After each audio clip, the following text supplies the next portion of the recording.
Hello students, welcome back to the journey of economics, and today we're going to solve few MCQ type of a question जो कि आपका related है chapter number 2 से। Chapter number 2 business economics semester 1 हमने complete कर लिया है। Chapter number 1 भी कंप्लीट हो गया, चैप्टर नंबर 2 भी, and now will going to start with what chapter number 2 के कुछ ऑब्जेक्टिव्स क्वेश्चन है जिसको हम क्या करेंगे आज स्टडी करेंगे और जिसके हेल्प से हम क्या करेंगे कुछ कॉन्सेप्ट्स को समझने की कोशिश करेंगे जो ऑलरेडी हम लोग ने कंप्लीट की हुई है। तो ज़रा ध्यान देना यहाँ पे attention. Will going to start with the MCQs। ना मल्टीपल चॉइस क्वेश्चंस और ऑब्जेक्टिव क्वेश्चंस अगर आप यहाँ पे देखोगे, so this the first one,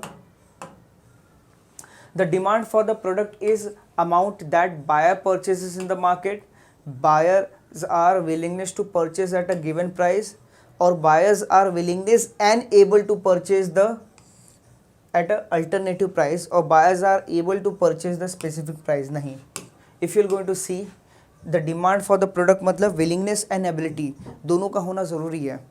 willingness and ability दोनों का होना ज़रूरी है डिमांड के केस में। सो दैट्स वाई हमारा ऑप्शन नंबर सी क्या है यहाँ पे राइट है, क्योंकि demand for the product is the amount that the buyers are willingness and able to produce, मतलब buyers are willing, the buyers को पे करना है, उसकी इच्छा है, उसका वांट विश है कि मैं ये पे करूँ, और he is a able also, he is a capable also, कि उसके पास फाइनेंशियली वो भी कैपेबल है कि वो पर्टिकुलर डिमांड को क्या करे, वो सेटिस्फाई कर सके by making the payment of the same, bye purchasing that goods. तो वो गुड्स परचेज करने के वो कैपेबल भी होना चाहिए, एबल भी होना चाहिए, उसके पास पैसे भी होने चाहिए। That is nothing but the ability.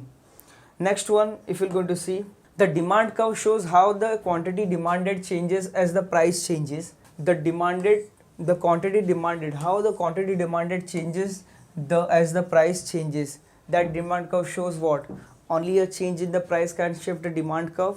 Everything else then affect the demand curve assumed to be the constant। Quantity demanded is unrelated to the price, या फिर economists are concerned with only with the money। so ये दोनों options क्या हैं? Incorrect है। अब ज़रा ध्यान से देखना, डिमांड कर्व क्या शो करता है? How the quantity demanded changes as the price changes. It implies what कि only the change in the price can shift the demand curve. नहीं, ये आंसर गलत है, क्योंकि प्राइस के चेंज होने पे प्राइस के चेंज होने पे डिमांड कर्व शिफ्ट नहीं होता, डिमांड कर्व में मूवमेंट आते हैं। Are you getting it? Demand curve में मूवमेंट आता है, शिफ्ट होता नहीं है। So what is the correct answer? Price को छोड़ के जितने भी अदर फैक्टर्स हैं सबको क्या हमें करना है, यहाँ पे हमें अज्यूम करना है ये कांस्टेंट है। यहाँ पे क्या करना है, हमें अज्यूम करना है कि प्राइस को छोड़ के बाकी अदर फैक्टर्स क्या हो गए, कांस्टेंट हो गए, which is nothing but the answer B. इसके बाद next one, now law of demand is illustrated by the demand curve, that is, now law of demand curve में डिमांड कर्व क्या होता है आपका? Obviously downward sloping. There is no need to see the any other explanation, immediately तो आपके mind में click होना चाहिए कि ये क्या है हमारा, ये हमारा डाउनवर्ड स्लोपिंग डिमांड कर्व है, क्योंकि लॉ ऑफ डिमांड में डिमांड का ऑलवेज क्या होता है आपका? Downward sloping from left to the right, और अपवर्ड स्लोपिंग जो होता है आपका, ये होता है आपका सप्लाई। अपवर्ड स्लोपिंग क्या होता है आपका? सप्लाई, और डाउनवर्ड स्लोपिंग क्या होता है आपका? Demand. Now the next one, the studies have shown that the demand curve for the detergent powder has shifted over the period of 5 years. Which of the following is least likely to be true in this case? अब demand curve क्या हुआ यहाँ पे? The studies the demand curve for the detergent powder has shifted over a period of 5 years. There is a shift in demand curve क्या हुआ? Shift हुआ। Demand curve shift क्यों होता है? डिमांड कर्व शिफ्ट इसलिए होता है क्योंकि अदर फैक्टर्स के चेंज हो रहे हैं। अदर फैक्टर्स जो अदर डिटरमिनेंट्स होते हैं, प्राइस को छोड़ के बाकी के जो अदर फैक्टर्स होते हैं या डिटरमिनेंट्स होते हैं, उनके चेंज होने पे हमारा डिमांड क्या हो रहा है, यहाँ पे चेंज हो रहा है या शिफ्ट हो रहा है। चलो देखते हैं। Now the first one, price पर bag per kg of the powder has changed, the advertisement for the product has been successful, number of people living in the city has changed, or the consumer income level has changed। now which of the following is least likely to be true in this case? इसका मतलब ये जो चार options आप देख रहे हो, ये चार ऑप्शंस में से कौन सा ऑप्शन कम जम रहा है, यहाँ पे कौन सा ऑप्शन ट्रू नहीं है, या फिर ट्रू भी है तो एटलीस्ट ट्रू है, कम से कम ट्रू है, यानी न के बराबर ट्रू है, यानी कौन सा स्टेटमेंट क्या है यहाँ पे आपका? फॉल्स है। तो आप देखोगे जैसा मैंने आपको बताया हुआ है कि प्राइस के चेंज होने पे क्या होता है, प्राइस के चेंज होने पे डिमांड कर्व में जो चेंजेस होते हैं वो सेम डिमांड कर्व पे होता है। डिमांड कर्व में जो चेंजेस होते हैं वो आपके सेम डिमांड कर्व पे शिफ्ट चेंजेस होता है, ना ही कि डिमांड कर्व आपका शिफ्ट होता है। So first one is the answer. बाकी केस आप लोगे एडवर्टीजमेंट का या फिर number of people just nothing but the population का, या फिर आप लेते हो एग्जांपल कंज्यूमर के इनकम का, ये तीनों के केस में आपका डिमांड कर्व क्या होगा, शिफ्ट होगा। और प्राइस के केस में क्या होगा, प्राइस पर केजी या प्राइस के केस में डिमांड कर्व आपका सेम कर्व पे क्या होगा, मूव करेगा। That is nothing but the case is the next objective. The effect of a decrease in the cost of a production of a personal computer other things remains constant is likely to be the best represented by the which of the following। क्या हो रहा है यहाँ पे, the effect of a decrease in the cost of production। cost of production क्या हो रहा है, डिक्रीज हो रहा है of a personal computer। देखो जब हमारा कॉस्ट ऑफ प्रोडक्शन जब है ना, कॉस्ट ऑफ प्रोडक्शन आपका डिक्रीज होगा तो सप्लाई क्या होगा आपका, इंक्रीज होगा। क्यों, क्योंकि कॉस्ट ऑफ प्रोडक्शन डिमांड से रिलेटेड नहीं है, कॉस्ट ऑफ प्रोडक्शन आपका ये डिटरमिनेंट है सप्लाई का, ये डिटरमिनेंट किसका है, सप्लाई का। तो कॉस्ट ऑफ प्रोडक्शन के इंक्रीज होने पे सप्लाई क्या होगा आपका, डिक्रीज होगा। फिलहाल के लिए यहाँ पे क्या हो रहा है, कॉस्ट ऑफ प्रोडक्शन डिक्रीज हो रहा है, मतलब आपका सप्लाई क्या होगा यहाँ पे, इंक्रीज होगा। उस हिसाब से जब भी सप्लाई आपका इंक्रीज होता है तो सप्लाई का शिफ्ट होता है कहाँ पे, राइट साइड में। So specifically the downward shift in the demand को, देखो कॉस्ट ऑफ प्रोडक्शन क्लास आपका रिलेटेड है सप्लाई से, कॉस्ट ऑफ प्रोडक्शन आपका सप्लाई चेंज करता है, तो उस मुताबिक उसके हिसाब से आपका ये दोनों आंसर्स क्या होते हैं, ये दोनों ऑप्शंस क्या हो जाते हैं, इनकरेक्ट हो जाते हैं, क्योंकि ये डिमांड के बारे में बात कर रहे हैं। हमको क्या करना है, हमें सप्लाई के बारे में सोचना है। Second, leftward shift in the supply curve और rightward shift. So leftward shift में क्या होता है, when the supply curve will going to shift to the left side, वहाँ पे आपका सप्लाई डिक्रीज होता है, और यहाँ पे हमारे केस में क्या हो रहा है, हमारे केस में सप्लाई इंक्रीज हो रहा है। तो there is a rightward shift in the supply curve, supply curve क्या होगा, इंक्रीज होगा। हमारा सप्लाई क्या हो जाएगा क्लास, सप्लाई हमारा क्या होगा, इंक्रीज होगा। Now come to the next one. Given the demand curve and the supply equation are given to you. यहाँ पे आपको क्या दिया हुआ है, यहाँ पे आपको डिमांड और यहाँ पे आपको सप्लाई, डिमांड और सप्लाई के इक्वेशंस दिए हुए हैं। वो इक्वेशंस का यूज़ करके हमें क्या फाइंड आउट करना है, इक्विलिब्रियम प्राइस फाइंड आउट करनी है। नाउ इक्विलिब्रियम प्राइस कैसे फाइंड आउट करेंगे, ज़रा ध्यान देना यहाँ पे। तो इक्विलिब्रियम प्राइस हम चलते हैं, फाइंड आउट करते हैं, and then will going to see what we can do. So basically आपका एक होता है डिमांड और एक होता है आपका सप्लाई। इक्विलिब्रियम प्राइस पे डिमांड और सप्लाई दोनों क्या होते हैं, इक्वल होते हैं। यानी कि यहाँ पे आएगा आपका, now in this case 200 minus 5px, और यहाँ पे आपका, तो जरा ध्यान देना। अब ये सिचुएशन में क्या होगा, जो माइनस माइनस वाला है वो वहाँ पे चले जाएगा और ये यहाँ पे आ जाएगा। So 200 plus 250 is equals to 10px plus 5px, यानी कि ये हो गया 450 is equals to 15px। Therefore 15px is equals to 450 और px आपका क्या होगा, 450 डिवाइडेड बाय 15। तो ज़रा ध्यान देना, अब यहाँ पे 450 को डिवाइड करो 15 से, तो 15 3 ज़ा 45 आया, कितना 0, और ये 0 यहाँ पे आ जाएगा, तो विच इज़ नथिंग बट 30। तो यहाँ पे हमारा आंसर क्या आ रहा है, आंसर हमारा आ रहा है 30। ये दोनों को इक्वल किया, फिर इनको हमने क्या किया, साइमल्टेनियसली इसको सॉल्व किया, और हमें क्या मिला, प्राइस 30। तो 30 क्या है यहाँ पे आपका, ये ऑप्शंस का answer, which is nothing but what is the case, the case is यहाँ पे आंसर क्या है आपका B, that is nothing but the 30 amount. ये 30 क्या है आपका, इक्विलिब्रियम प्राइस है। वो कैसे आया, तो वो हमने पीछे सॉल्व किया। Now the next one, next type of a question is what, state whether the following statements are true and false. अब ट्रू है कि फॉल्स है वो जरा फाइंड आउट करते हैं। Demand and price are inversely related, yes true है। क्यों, क्योंकि डिमांड और प्राइस इनवर्स रिलेशनशिप है। जैसे आपका डिमांड प्राइस इंक्रीज होगा, डिमांड डिक्रीज होगा, और vice versa. Change in the non price determinants of a demand is shown by the movement. देखो class, change in the non price determinant, एक होता है प्राइस और एक होता है नॉन प्राइस। प्राइस का मतलब सिर्फ और सिर्फ प्राइस वहाँ पे होगा, और डिमांड, दोनों के बीच में इनवर्स रिलेशनशिप होता है, जो कि एक सेम डिमांड कर्व पे मूवमेंट करते हुए हम वहाँ पे दिखाते हैं। अब नॉन प्राइस कंपटीशन और the non price things are there, जो नॉन प्राइस होते हैं, नॉन प्राइस डिटरमिनेंट्स या नॉन प्राइस फैक्टर्स जो हैं वो कुछ अदर फैक्टर्स होते हैं जैसे consumer income, taste preferences, habits, जिनके चेंज होने पे डिमांड कर्व मूव नहीं करता, डिमांड कर्व शिफ्ट होता है, डिमांड कर्व मूवमेंट नहीं होता है, सेम डिमांड कर्व पे मूवमेंट नहीं होगा, will going to draw the separates और will going to shift the demand curve. तो यहाँ पे मूवमेंट नहीं होगा, यहाँ पे होगा शिफ्टिंग, इसलिए स्टेटमेंट क्या है, फॉल्स है। In the equation QDX is equals to A minus BPX, A denotes the change in quantity upon PX. Now A denotes change in quantity upon PX, नहीं, ये डिनोट करता है change in quantity upon change in price। दोनों चीज़ें यहाँ पे क्या होनी चाहिए, यहाँ पे होनी चाहिए। प्लस सेकंड थिंग, ये जो डिटरमाइन करता है ये आपका डिटरमाइन करेगा यहाँ पे B, it will be determined by the B not by the E। सो ये स्टेटमेंट क्या होगी आपकी, फॉल्स हो गई।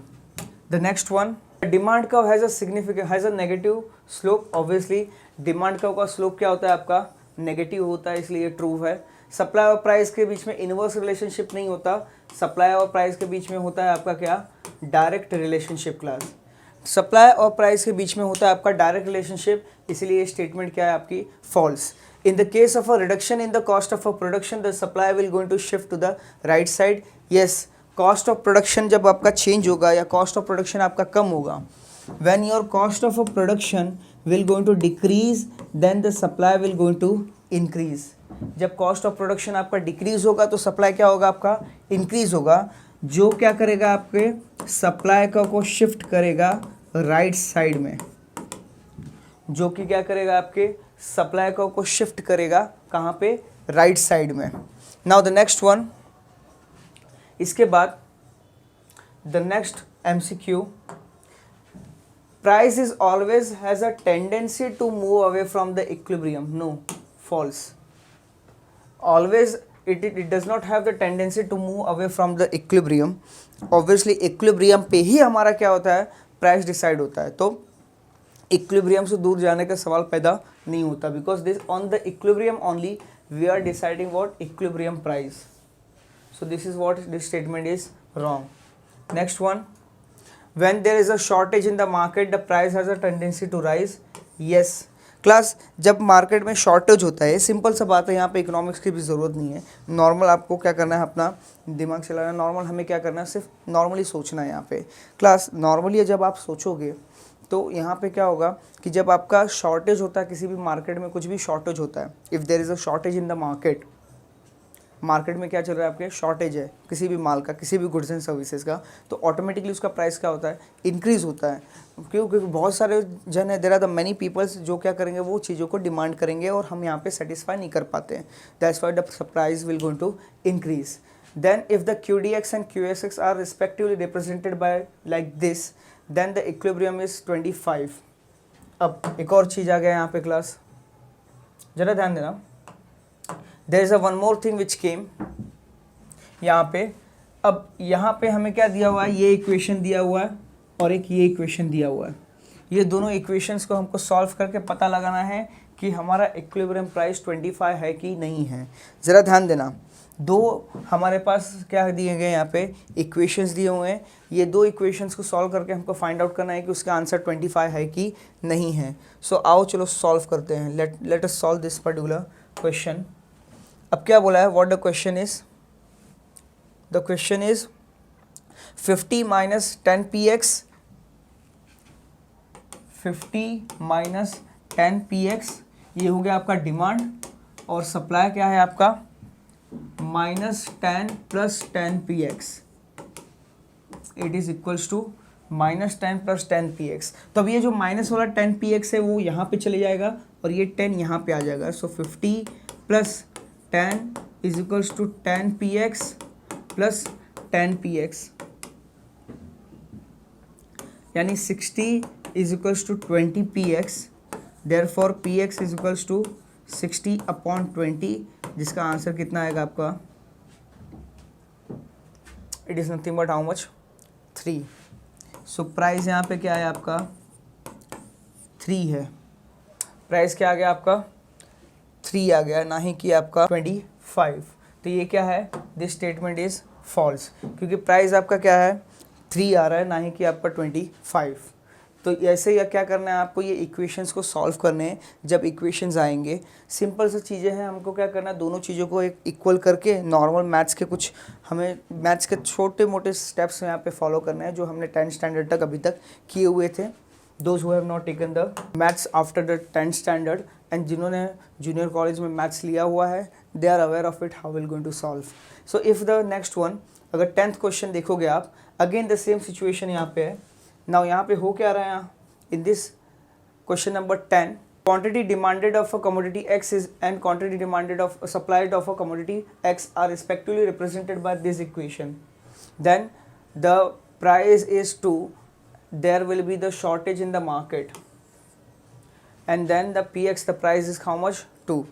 अब ये दोनों equations दिए हुए हैं, ये दोनों equations में क्या करना है, हमें प्राइस P के प्राइस जो 2 रुपीज़ है उसे हमको क्या करना है, यहाँ पे पुट करना है एंड हमें फाइंड आउट करके बताना है कि यहाँ पे क्या है, शॉर्टेज है या फिर यहाँ पे क्या है आपका सरप्लस है। तो ज़रा ध्यान देना, again will going to solve the same question, वापस से सॉल्व करते हैं इसे। दैट इज़ 50 माइनस 10x और minus 10x minus this one. अब यहाँ पे होगा कैसा class, quantity demanded is equals to quantity supplied, मतलब यहाँ पे 50 minus 10 px is equals to minus 10 plus 10 px, minus 10 plus 10 px। अब यहाँ पे सिंपली क्या करना है, हमें इसको सॉल्व कर दोगे तो आपको इक्विलिब्रियम प्राइस कितनी आ जाएगी 3। लेकिन सेम सिचुएशन में यहाँ पे हमें इंफॉर्मेशन में what they have given the price of 2, जो हमें यहाँ पे क्या करना है, px की जगह पे रख के हमें सॉल्व करके फाइंड आउट करना है कि शॉर्टेज है या सरप्लस है। तो यहाँ पे इसको सॉल्व कुछ इस तरह करेंगे कि 50 माइनस 10 इंटू 2 एंड यहाँ पे क्या हो जाएगा minus 10 plus 10 into 2। So 50 minus 10 टू ज़ा 20 माइनस 10 प्लस 10 टू ज़ा 20। तो आपका this is demand and this is what exactly the supply is. तो यहाँ पे आया क्या 30 आपका डिमांड आ गया और 10 आपका क्या आ गया सप्लाई। तो यहाँ पे आप देखो तो क्वांटिटी डिमांडेड जो है आपका ग्रेटर देन है किससे, क्वांटिटी सप्लाइड से, क्योंकि हम डिमांड कितना कर रहे हैं 30 और सप्लाई कितना हो रहा है 10। मतलब मार्केट में यहाँ पे क्या है, शॉर्टेज है क्लास, मार्केट में यहाँ पे क्या है, शॉर्टेज है। कैसे शॉर्टेज है, क्योंकि यहाँ पे हमारा क्वांटिटी डिमांडेड 30 आ रहा है, जब हमने प्राइस को 2 हमने इक्वेशन में डाला, दोनों इक्वेशंस में हमने प्राइस इक्वल्स टू 2 डाला, तो हमें कितना मिला, सप्लाइड क्वांटिटी मिली 10 और डिमांडेड क्वांटिटी कितनी मिली 30। इसका मतलब डिमांड आपका ज़्यादा है सप्लाई से, मतलब यहाँ पे क्या है, शॉर्टेज है। तो अगर यहाँ पे शॉर्टेज है मतलब ये जो ट्रू एंड फॉल्स का ये पर्टिकुलर स्टेटमेंट है, ये स्टेटमेंट आपका क्या है, यहाँ पे this statement is nothing but true, कि यहाँ पे क्या है, हमारा शॉर्टेज है। फिर next one, in case of increase in demand, अगर डिमांड आपका इंक्रीज हो रहा है, supply remains the same, the price will going to fall. In case of a increase in demand the supply remains the same, तो price आपका क्या होगा, false होगा, नहीं, प्राइस क्या होगा, फॉल्स नहीं होगा। क्यों नहीं होगा क्लास, डिमांड जब आपका इंक्रीज होगा, सप्लाई कांस्टेंट है, जब आपका किसी भी चीज़ का डिमांड जब इंक्रीज होता है तो प्राइस डिक्रीज होता है या प्राइस इंक्रीज होता है, किसी भी चीज़ का जब अगर डिमांड इंक्रीज होता है, when the demand is increasing the price will going to increase और डिक्रीज, ऑब्वियसली प्राइस भी क्या होता है, इंक्रीज होता है। So that is the case, that's why it is false. And in the case of a decrease in supply the demand being the same, the price will going to fall, false. किसी भी supply, किसी भी quantity, किसी भी commodity का, किसी भी market में अगर किसी भी चीज़ का अगर सप्लाई डिक्रीज़ हो रहा है, मतलब क्वांटिटी जो प्रोड्यूसर सप्लाई कर रहा है मार्केट में वो डिक्रीज़ हो रही है, सप्लाई हमारा डिक्रीज़ हो रहा है, मतलब वहाँ पे शॉर्टेज का पोजीशन आ सकता है। सप्लाई डिक्रीज़ हुआ as compare to the demand, मतलब वहाँ पे शॉर्टेज होगा। जब शॉर्टेज होगा तो प्राइस बढ़ेंगे, आर्टिफिशियली सब प्राइस क्या करेंगे, इंक्रीज़ करना चालू करेंगे। And that exactly is the case what is nothing but what exactly you known as this situation, जहाँ पे हमारा स्टेटमेंट फॉल्स क्या है, यहाँ पे राइट है। So this is how what we have done. We have completed the MCQ and now we're going to see the numerical problem. थोड़े numbers वाले फॉर्मूला प्रॉब्लम्स देख लेते हैं. नाउ न्यूमेरिकल प्रॉब्लम्स अगर देखेंगे तो ये न्यूमेरिकल प्रॉब्लम्स को हम क्या करेंगे यहाँ पे अभी सॉल्व करने वाले हैं. Will going to solve this numerical problems. ज़रा ध्यान देना, फटाफट सॉल्व करेंगे इसे. नाउ द डिमांड फंक्शन क्या दिया हुआ है class. The demand function for the commodity is given and the supply is also given to us. हमें क्या करना है, फाइंड द इक्विलिब्रियम प्राइस और इक्विलिब्रियम क्वांटिटी क्या करनी है यहाँ पे हमें फाइंड करनी है. नाउ डिमांड और सप्लाई के इक्वेशन दिए हुए हैं, हमें मार्केट इक्विलिब्रियम करना है और इक्विलिब्रियम प्राइस और इक्विलिब्रियम क्वांटिटी क्या करनी है यहाँ पे. हमें पता है इन case of a market equilibrium आपका क्वांटिटी डिमांडेड आपका इक्वल होता है क्वांटिटी सप्लाइड के. इस हिसाब से आपका इक्वेशन कुछ ऐसा होगा कि -40 - 0.1 px is equals to 40 - 0.1 px is equals to -20 + 0.2 px. ज़रा ध्यान देना, इसे हम लोग सॉल्व करेंगे. Now -40 - 0.1 px is equals to -20 + 0.2 px. अब ये 20 को यहाँ पे ले लेंगे और 0.1 को वहाँ पे ट्रांसफ़र कर देंगे तो इट विल बी 40 + 20 यहाँ पे हो जाएगा और 0.2 px + 0.1 px मतलब 60 इज इक्वल्स टू 0.3 px. मतलब price of px is equals to what exactly हो 60 डिवाइडेड बाय 0.3 मतलब 600 डिवाइडेड बाय 3. अगर ऊपर नीचे हम मल्टीप्लाई करते हैं किससे 10 से. And now how much we are getting, we are getting the price of 200. कितना प्राइस आया हमारा प्राइस. The px is how much, px is nothing but your 200. 200 is your px. अब ये जो px का प्राइस है 200 उसे अगर हम यहाँ पे लेते हैं ना, यहाँ पे px जो 200 आया ये 200 हमारा क्या हो गया, this is your equilibrium price. Equilibrium price हमने फाइंड आउट कर ली. अब चलते हैं इक्विलिब्रियम क्वांटिटी के लिए. तो इक्विलिब्रियम क्वांटिटी अगर देखेंगे क्वांटिटी डिमांडेड और क्वांटिटी सप्लाइड दोनों सिचुएशंस में हम अपने प्राइजेस को क्या करेंगे यहाँ पे रखेंगे. सो 40 - 0.1 px और -20 + 0.2 px. दोनों सिचुएशंस में प्राइस इज इक्वल्स टू अगर 200 हम लिखते हैं so how much will get, let's see.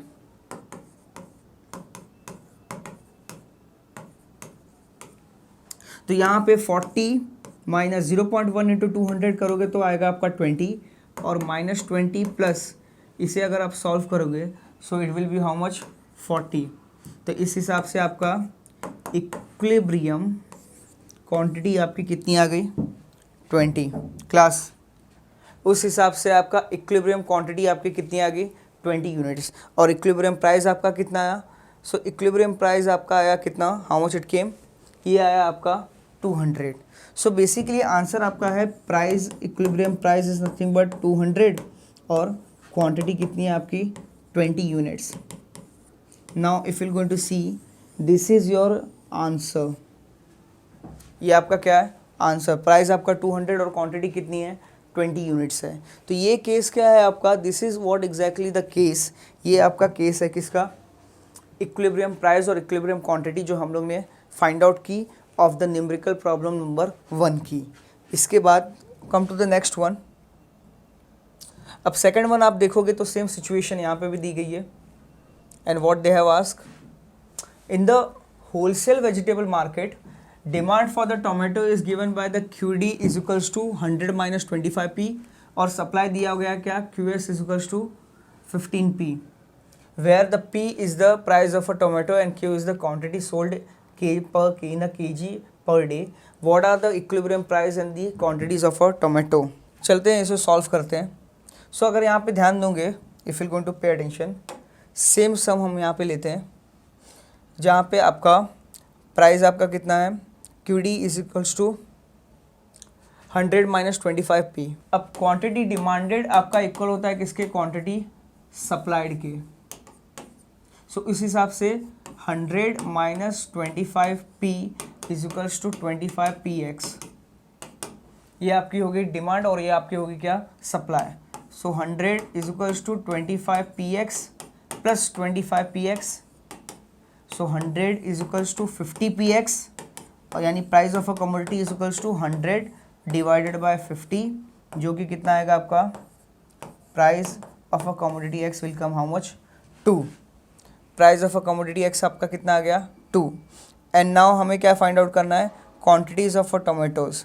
Now quantity of a tomatoes के लिए आप देखोगे सेम सिचुएशन, ये पी एक्स हम क्या करेंगे अपने फॉर्मूले में रखेंगे, दैट इज क्यू डी और क्यू एक्स।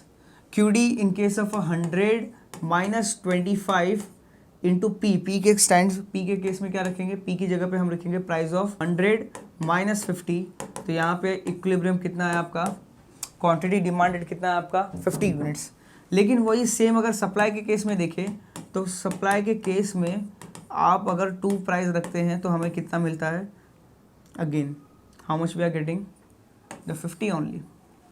सो यहाँ पे आपका इक्विलिब्रियम क्लास, यहाँ पे आपका इक्विलिब्रियम क्वांटिटी कितना आया 50 यूनिट्स, और आपका इक्विलिब्रियम प्राइस कितना आया, that is nothing but the 2 rupees per unit. तो ये दोनों क्या है आपके आंसर्स हो गए न्यूमेरिकल एग्जाम्पल जो हम लोग ने सॉल्व किए, which is nothing but the second one. Now इसके बाद come to the third one. अगर बात करें हम थर्ड वन की, तो complete the following tables and determine the equilibrium price. Now equilibrium price हमें क्या करना है, यहाँ पे डिटरमाइन करना है, and how will going to find out the equilibrium price. देखो इक्विलिब्रियम प्राइस वो सिचुएशन होता है जहाँ पे आपका डिमांड होता है इक्वल सप्लाई के। तो देखो यहाँ पे आपको दी गई है डिमांड और यहाँ पे आपको दी गई है सप्लाई, दोनों को क्या करो, कंपेयर करो, दोनों को देखो और फाइंड आउट करो कहाँ पे डिमांड इक्वल है सप्लाई के। तो 85 एंड 75 नहीं, 80 और 73 नहीं, 75 एंड 75, यानी ये सिचुएशन पे क्या है आपका, demand is equals to supply है। इसका मतलब 40 क्या हो गया आपका, ये 40 हो गया आपका इक्विलिब्रियम प्राइस। ये 40 क्या हो गया आपका इक्विलिब्रियम प्राइस। क्यों, क्योंकि इक्विलिब्रियम प्राइस पे आपका डिमांड क्या होता है, सप्लाई के इक्वल होता है। तो इस हिसाब से ये जो 75 और यहाँ पे 75 मतलब क्वांटिटी क्या हो रही है, मैच हो रही है। फिर इसके बाद अगर जब हम बात करते हैं शॉर्टेज और सरप्लस फाइंड आउट करने की, तो यहाँ पे आपकी क्वांटिटी डिमांडेड कितनी है 85 और यहाँ पे क्वांटिटी सप्लाइड कितनी है आपकी 72। मतलब यहाँ पे आया आपका क्या, यहाँ पे आप देखोगे इन दिस केस क्लास, अब जब हम बात कर देते हैं शॉर्टेज और सरप्लस की, तो यहाँ पे आपका demand is greater than supply. जब आपका डिमांड ग्रेटर देन सप्लाई है तो वहाँ पे क्या आता है आपका शॉर्टेज। फिर यहाँ पे आपका डिमांड 80 है और यहाँ पे आपका सप्लाई कितना है 73 है। अगेन डिमांड आपका ग्रेटर है सप्लाई से, तो यहाँ पे क्या आ जाएगा, तो ये केस में क्या होगा शॉर्टेज। फिर यहाँ पे इक्विलिब्रियम में है, इक्विलिब्रियम सिचुएशन पे क्या होगा, यहाँ पे ना ही शॉर्टेज है और ना ही यहाँ पे क्या है सरप्लस। फिर डिमांड कितने का हो रहा है 70 का और सप्लाई कितना कर रहे हैं हम लोग 77, मतलब कि सप्लाई यहाँ पे ज़्यादा है एज़ कम्पेयर टू डिमांड। तो ये केसेस में क्या होगा, ये केसेस में सरप्लस आएगा। फिर 65 is the demand and supply कितना है 79। अगेन सप्लाई ज़्यादा है, जब भी सप्लाई ज़्यादा होता है, जब भी हमारा सप्लाई ज़्यादा होगा तब डिमांड क्या होगा, वहाँ पे डिक्रीज़ होगा, और जहाँ डिमांड कम होगा और सप्लाई ज़्यादा है तो वो सिचुएशन को बोलेंगे हम क्या सरप्लस। तो ये सरप्लस सिचुएशंस क्या है हमने सॉल्व किए। और इक्विलिब्रियम प्राइस आपका होगा जहाँ पे demand is equals to the supply which is nothing but 40 rupees. तो 40 रुपीज़ आपका ये केस में क्या हो गया इक्विलिब्रियम प्राइस आ गया। इसके बाद द नेक्स्ट वन, तो जैसा कि हमने third question will going to solve, हमने सॉल्व कर लिया। सो सिंपली यहाँ पे क्या था, कुछ था नहीं यहाँ पे हमने क्या किया बच्चों, 75 एंड 75 ये दोनों इक्वल था, तो हमें इक्विलिब्रियम प्राइस क्या मिला था 40, जो कि ऑलरेडी हमने कवर अप कर लिया है। Now pay attention, the fourth question will going to solve. Now fourth question में क्या बोला है यहाँ पे कि T and M are assumed to be the only buyers of a commodity Y and T's demand for the equation Y, quantity of the commodity Y is nothing but this one। ये आपका T का equation है और एक M है जो buyer है, जो डिमांड कितना कर रहा है, इसका demand is nothing but this equation. For the prices given below complete the table. अब यहाँ पे दो बायर्स हैं क्लास, ज़रा ध्यान देना, there are the two buyers. वो क्या कर रहे हैं, दोनों बायर्स क्या कर रहे हैं, इंडिविजुअल डिमांड कर रहे हैं। अब उनके डिमांड्स को हमें क्या करना है यहाँ पे कंसिडर करके हमें मार्केट डिमांड फाइंड आउट करनी है, इंडिविजुअल डिमांड्स फाइंड आउट करने हैं, फिर उसके बाद हमें मार्केट डिमांड फाइंड करना है। कैसे? तो ये इक्वेशंस का हमें क्या करना है यहाँ पे यूज़ करना है। तो सबसे पहले हम निकालते हैं टी का डिमांड। नाउ टी के डिमांड अगर यहाँ पे ध्यान देंगे, बात करेंगे हम जब डिमांड फॉर द टी, तो टी का डिमांड ज़रा हम लोग यहाँ पे निकालेंगे। तो ध्यान देना यहाँ पे, तो सिंपली जो इक्वेशन है वो एज इट इज लिख लेंगे, which is nothing but Q Y is equals to 50 minus 2p, quantity of Y is equals to 50 minus 2p। ये इक्वेशन जो है, इस इक्वेशन को यूज़ करके हम क्या करेंगे, अपना मिस्टर टी का डिमांड फाइंड आउट करेंगे। और कैसे? सिंपली प्राइस, जो भी प्राइस होगा वो प्राइस को हमें ये इक्वेशन में क्या करना है, पुट करना है, and then will going to solve it. कैसे? ज़रा ध्यान देना। जब प्राइस आपका कितना है, what is the price figure, prices आपके हैं 5, जरा ध्यान देना, प्राइसेस कितने हैं 5, 6, 7, 8, 9 और 10, 5, 6, 7, 8, 9, 10, this are the your price for the commodity. तो चलो देखते हैं, आपका P प्राइस क्या है, 5, 6, 7, 8, 9 और 10। तो सबसे पहले हम प्राइस लेंगे, when price is equals to 5, तो as per this equation demand कितना आएगा, demand will be 50 minus 2p, मतलब 50 माइनस 2 इंटू 5, 50 माइनस 10 जो कि कितना आएगा 40। जब आपका प्राइस p था, जब प्राइस आपका 5 था तो आपका क्वांटिटी डिमांडेड कितना आ गया 40। ठीक उसी प्रकार जब प्राइस आपका 6 है तो क्वांटिटी डिमांडेड कितना आएगा, तो it will be 50 minus 2 into 6, 50 minus 12 जो कि कितना आ जाएगा आपका 38। जब प्राइस आपका 7 है तो quantity demanded is nothing but what 50 minus 2p, इसका मतलब 50 माइनस 2p की जगह पे कितना लेना है हमें 7, तो 50 माइनस 2 इंटू 7 14, और इसे हम जब कैलकुलेट करेंगे तो कितना आएगा हमारा 36। ठीक वैसे ही जब प्राइस आपका 8 है, when the price is 8 then the quantity demanded will be 50 minus 2 into 8, मतलब 50 minus 16 जो कि आएगा कितना 34। जब प्राइस हमारा 8 है तो क्वांटिटी कितना आया 34। ठीक वैसे ही जब हमारा प्राइस कितना 9 हो गया तो quantity as per the equation, जब हम प्राइस को 9 लेंगे तो ये आएगा कुछ 32, और जब हमने प्राइस को 10 लिया, जब हमने प्राइस को क्या किया 10 लिया है, तब आया ये कितना 50 minus 2p, that is 50 minus 2 into 10, 50 minus 20 जब जो कि कितना आया 30। This is how will going to solve. ऐसे हम क्या करेंगे, इसे सॉल्व करेंगे। जब प्राइस 5 था तो हमारा कितना आया 40, जब प्राइस 6 हुआ तो कितना आया 38, जब प्राइस 7 कितना आया 36, जब प्राइस 8 कितना आया 34, जब प्राइस 9 हमने लिया क्वांटिटी डिमांडेड कितनी आई 32, और जब प्राइस हमने 10 लिया तो क्वांटिटी डिमांडेड कितनी आई हमारी 30। तो ज़रा ध्यान देना, यहाँ पे कुछ ऐसा हुआ है कि टी का अगर हम ध्यान देंगे, जब मैं बात करता हूँ टी की, तो टी का डिमांड कुछ इस तरह का आया है कि 40, देन 38, 36, 34, 32 और 30। 40, 38, 36, 34, 32 एंड 30, और हम फाइंड आउट करते हैं एम का डिमांड। नाउ जैसे हमने यहाँ पे टी का डिमांड फाइंड आउट किया, वैसे हम क्या करेंगे यहाँ पे एम का डिमांड फाइंड आउट करेंगे। तो एम के डिमांड के केस में, इन केस ऑफ एम के डिमांड, इक्वेशन क्या है आपका, what is the equation, equation है 60 माइनस 3p, मतलब जब हम प्राइस हमारा 5 है तो क्वांटिटी कितना हो गया 60 माइनस 3 इंटू 5, 60 माइनस 15 जो कि हो गया कितना 45।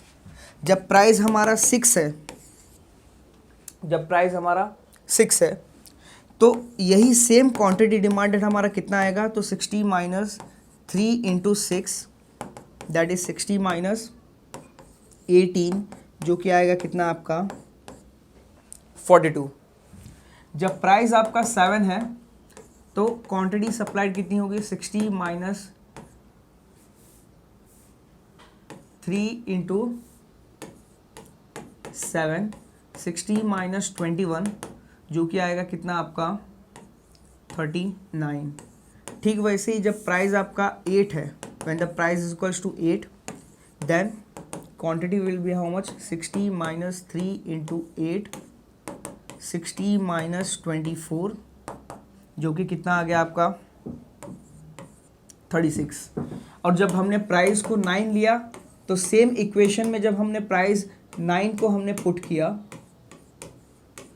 तो ये कितना आया, 60 minus 3 into 9 that means 60 minus 27 जो कि आएगा कितना आपका 33। और जब हमने प्राइस को 10 लिया तो वो टाइम पे कितना आया, 60 माइनस 3 इंटू 10 जो कि आया 60 माइनस 30। फाइनली हमारा आंसर कितना आया 30।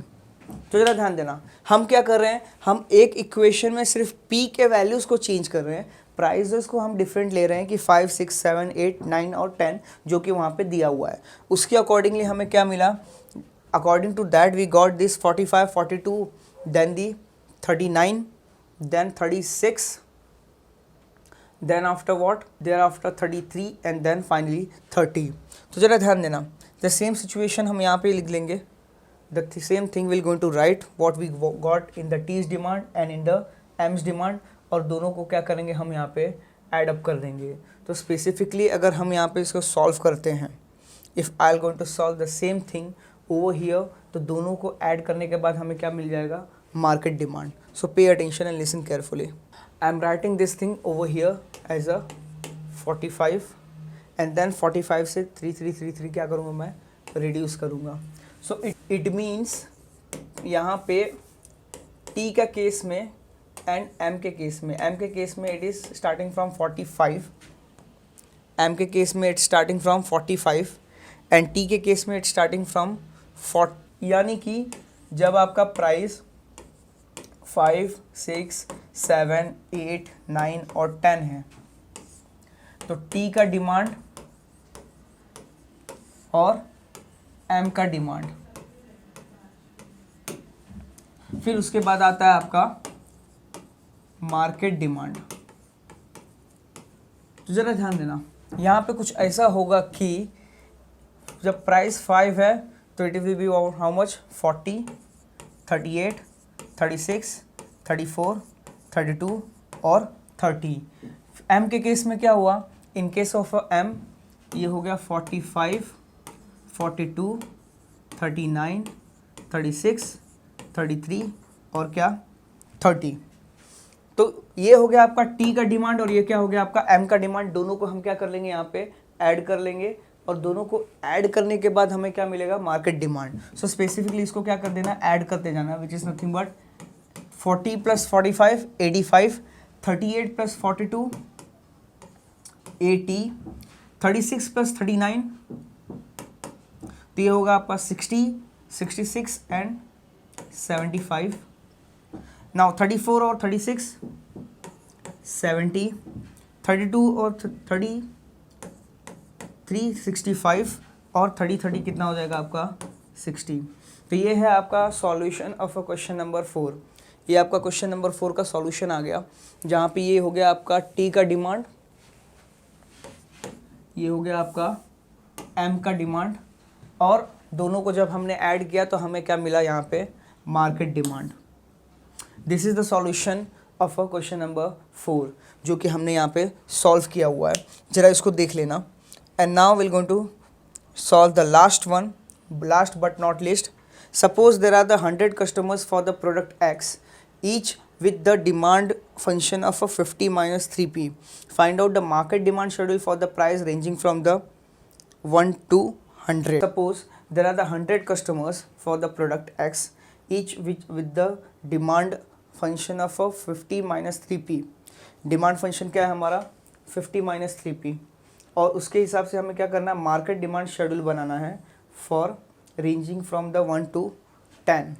अब सबका सेम है, दैट मीन्स व्हाट विल, हमने क्या करना है पहले इंडिविजुअल क्लास, हमें यहाँ पे कितने 100 कस्टमर्स हैं और हर एक कस्टमर्स का इक्वेशन सेम है, यानी कि अगर हमने एक कस्टमर का भी अगर डिमांड फाइंड आउट कर लिया क्लास, क्वेश्चन नंबर 5 में एक का भी हमने क्लास डिमांड फाइंड आउट कर लिया कि इंडिविजुअल डिमांड ये पर्टिकुलर पर्सन का इतना है, तो उसमें सिंपली हमें क्या करना होगा, फिर 100 से मल्टीप्लाइड करना होगा, and when will going to multiply the same with the 100 and then will get what are answer. तो ज़रा ध्यान देना, इसे सॉल्व कैसे करेंगे, तो सिंपल है, यहाँ पे इसको सॉल्व कुछ इस तरह से किया जाएगा कि इसका इक्वेशन है 50 माइनस 3p।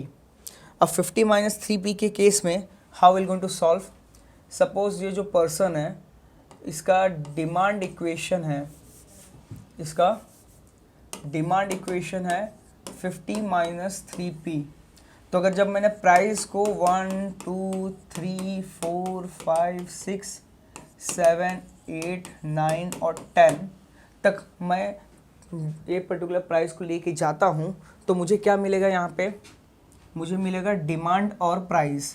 दैट मीन्स यहाँ पे कुछ इस तरह की चीज़ें आएंगी कि demand when the price is 1, तो आपका डिमांड कितना है 50 minus 3 into 1, that means 50 minus 3 कितना आया 47। जब आपका प्राइस क्या है 2 है, तो 50 माइनस 3 इंटू 2 मतलब 50 माइनस 6 आया कितना आपका 44। ठीक उसी प्रकार जब आपका प्राइस आपका 3 है, तो 50 माइनस